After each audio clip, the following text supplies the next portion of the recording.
Vivemos na era da democracia, uma forma de governo em que o povo escolhe, através do voto, representantes para ocupar cargos no Estado, criar leis e aplicá-las em nome da população.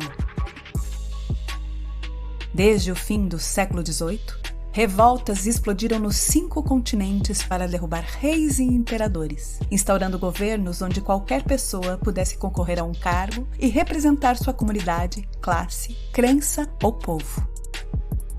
Mas nossa sociedade ainda é tão desigual como as ditaduras e impérios que a antecederam.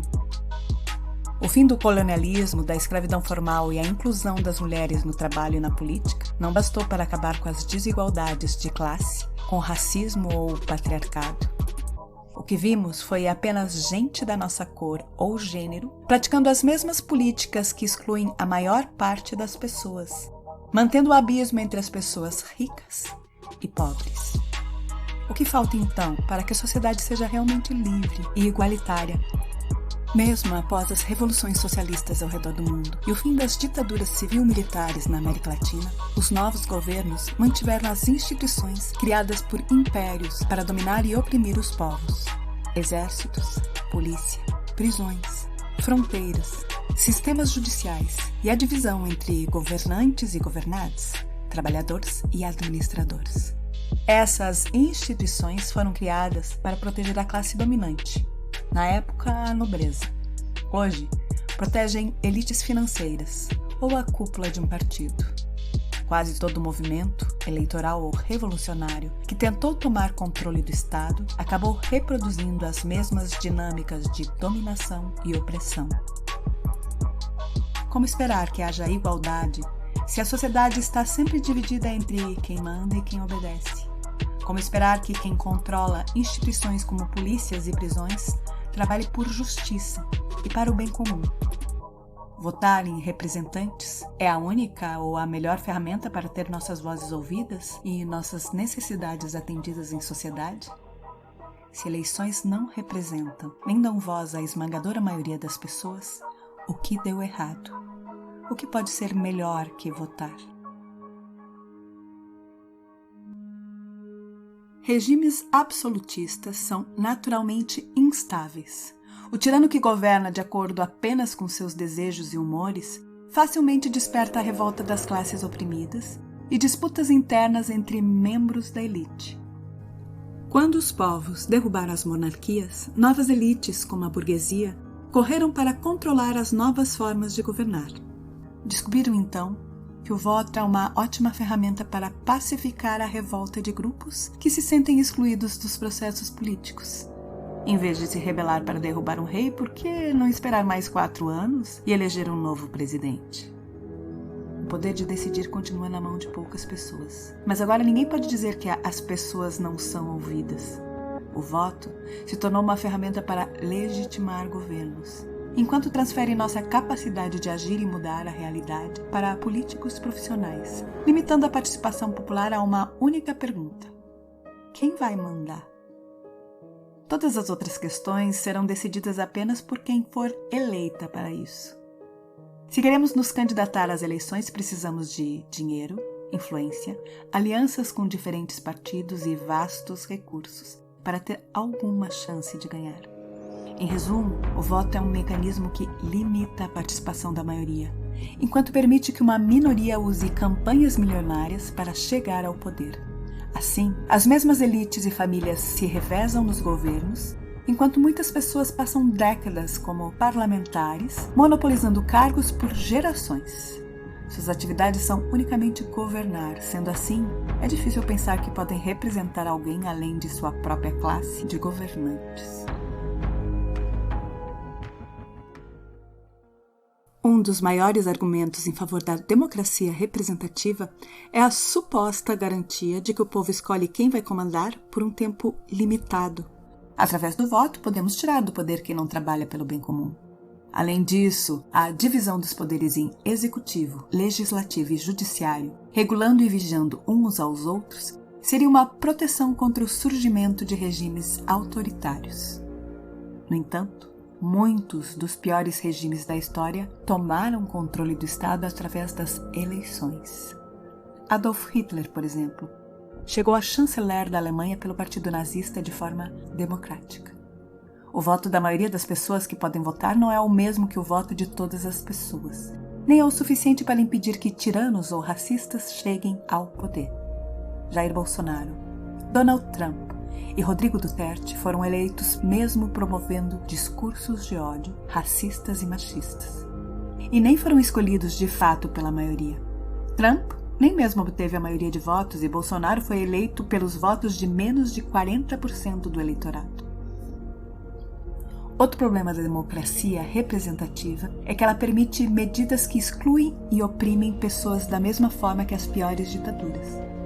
Basta lembrar das operações de pacificação nas favelas e dos povos indígenas removidos de suas terras para a construção de barragens durante o governo do PT.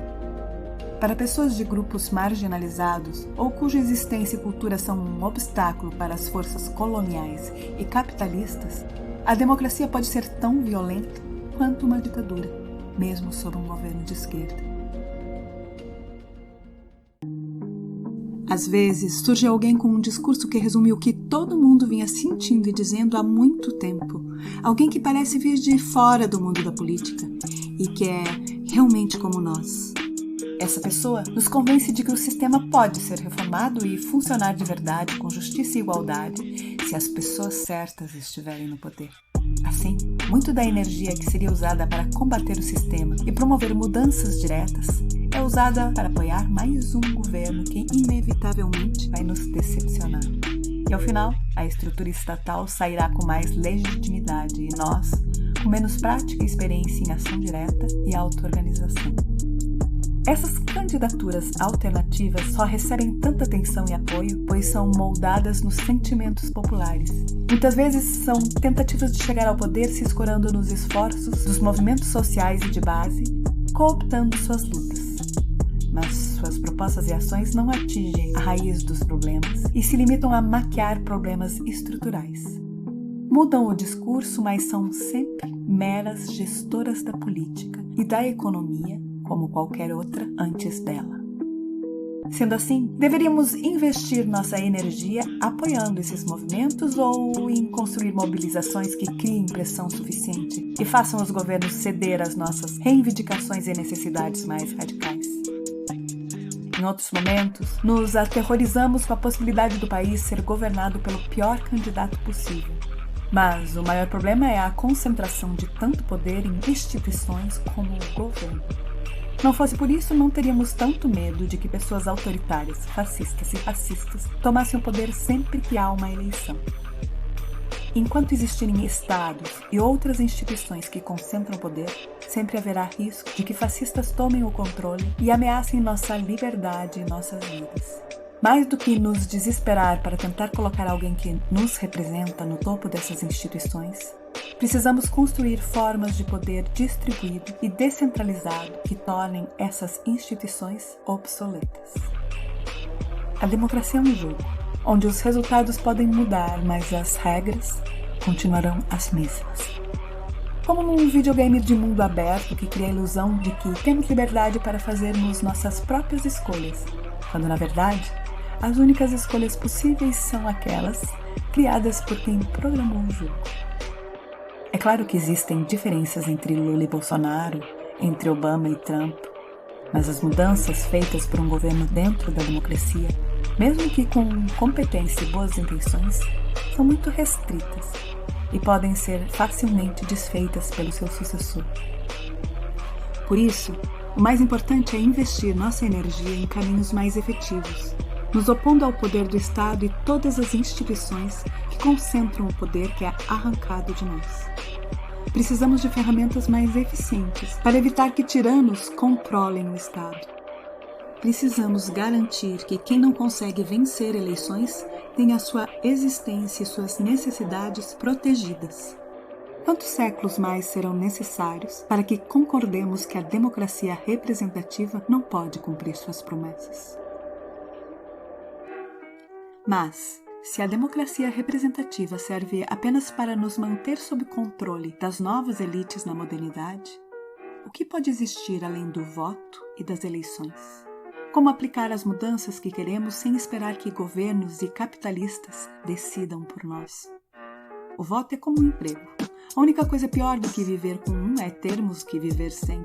Portanto, a simples oposição entre votar ou não votar é insuficiente.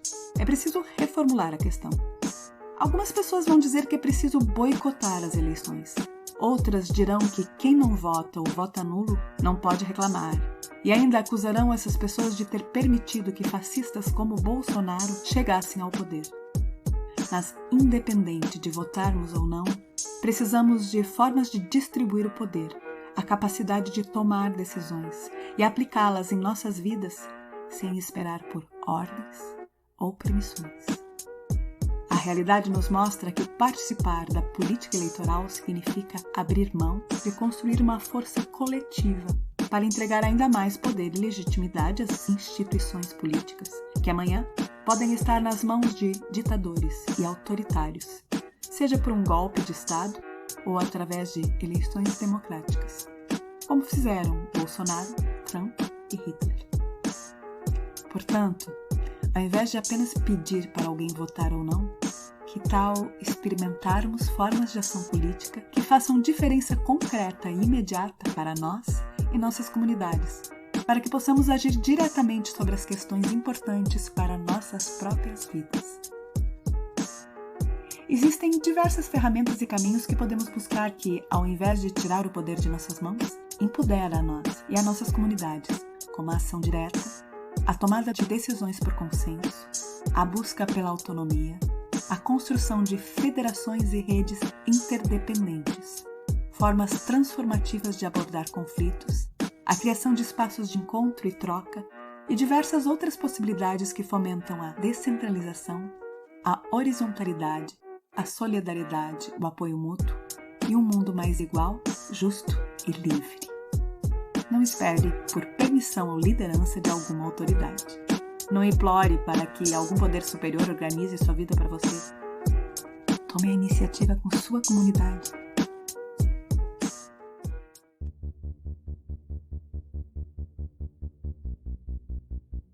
Sociedades sempre buscam formas mais eficientes de se organizar. O descontentamento popular é uma força contínua de mudanças. De fato, a democracia é uma das melhores e mais eficientes formas de governo que existiu. Se pensarmos que ela permite que tenhamos alguma voz e que, em tese, qualquer pessoa possa participar do governo e ser presidente, mesmo sem ser escolhida por Deus ou ter laços de sangue com uma dinastia no poder por séculos. No entanto, ao longo dos últimos 200 anos, a prática nos mostrou que mesmo governos democráticos eleitos pelo voto popular frequentemente acabam se aliando às classes dominantes para conseguirem governar, conservando profundas desigualdades políticas e econômicas. Portanto, nossa busca não pode terminar aqui. Precisamos olhar para a história das revoluções sociais e em outras sociedades e culturas que vivem e se organizam de uma forma diferente, mais horizontal, e que garantam de fato liberdade e autonomia contra a desigualdade e a dominação. Votar em uma classe de representantes e esperar que ela resolva nossos problemas é aceitar uma política de passividade. Se organizar entre comunidades e redes de várias comunidades em apoio mútuo e partindo para a ação direta é uma política para quem não quer apenas assistir e esperar, mas tomar o controle de suas próprias vidas e agir em uma sociedade por justiça e igualdade. Se toda a energia e recursos desperdiçados em campanhas políticas que sequer vencem eleições fossem usadas para fortalecer e atender comunidades, estaríamos numa situação muito melhor.